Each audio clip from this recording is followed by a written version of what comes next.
Good morning everyone, আশা কৰোঁ আপোনালোক সকলোৱে ভালে আছে। আজি আমি আলোচনা কৰিম যে হাঁহক আমি কোনবোৰ মেডিচিন মাহত বা 2 মাহত একবাৰ দি থাকিব লাগে। সেইবোৰ মেডিচিন দিলে হাঁহৰ বেমাৰ বহুত পৰিমাণে কম হয়। সেইটো মেডিচিনৰ বিষয়ে আজি আলোচনা কৰিম আৰু এয়া চাব পাৰিছে মেডিচিনটো মই পানীত দি ৰাখিছোঁ। আপোনালোকে ভিডিঅ'টো সকলোৱে চাই থাকিব, তেতিয়াহে গম পাব আমি কোনটো মেডিচিন হাঁহক দিছোঁ আৰু কোনটো মেডিচিন একচুৱেলি দিব লাগে, সেই সবিশেষ এইটো ভিডিঅ'ত গম পাব। প্ৰথমে এয়া আপোনালোকে চাব পাৰিছে, এইছে হোৱাইট পেকিং বা কালাৰ পেকিং বুলি কয়।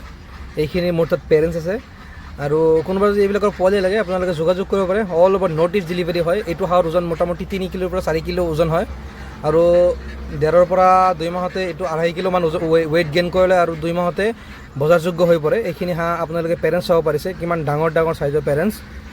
কোনোবা যদি হোৱাইট পেকিং বা অৰিজিনেল কালাৰ পেকিং হাঁহৰ পোৱালি লাগে মোৰ লগত যোগাযোগ কৰিব।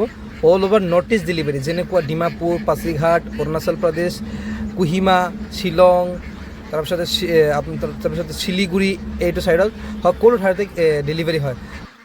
তো আহক মূল কথালৈ। আপোনালোকক প্ৰথমে দেখাইছিলোঁ যে আমি পানীত মেডিচিন এটা দি ৰাখিছিলোঁ। সেইটো মেডিচিন হৈছে ৱাৰ্মাৰ মেডিচিন।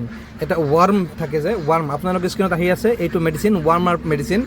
এইটো মেডিচিন আমি একটা হাঁহৰ কাৰণে 1 ml কে দিছিলোঁ। এইটো মেডিচিন আমি 2 মাহত, প্ৰত্যেক 2 মাহ পিছে পিছে আমি এইটো মেডিচিন ইউজ কৰোঁ আৰু এইটো মেডিচিন ইউজ কৰিব লাগে। এইটো মেডিচিন ইউজ কৰিলে আপোনাৰ ৱাৰ্মবিলাক দূৰ হৈ থাকে, যাৰ ফলত হাঁহবোৰ বেমাৰ নহয়। বেমাৰ আজাৰৰ পৰা পৰিত্ৰাণ পাবলৈ এইটো মেডিচিন আপোনালোকে নিশ্চয়কৈ ইউজ কৰিব। তাৰ লগতে এইটো দিয়াৰ পিছত আপোনালোকে লিভাৰ ভিটামিন দিব পাৰে। এইবোৰ লিভাৰ ভিটামিন দিলে বেমাৰ আজাৰ বহুত পৰিমাণে কম হয় আৰু হাঁহবোৰ সুস্থ থাকে। আপোনালোকৰ কোনোবা যদি পোৱালি লাগে হোৱাইট পেকিং কালাৰ পেকিঙৰ, এয়া চাব পাৰিছে। এইবিলাকৰ যদি কোনোবা ডাইৰেক্ট পোৱালি লাগে মোৰ লগত যোগাযোগ কৰিব। অসমত মাত্ৰ 2-এটা ফাৰ্মতে এইবিলাক পোৱা যায়। যোগাযোগ কৰিলে আপোনালোকে অলপমান নটিচ ডেলিভাৰী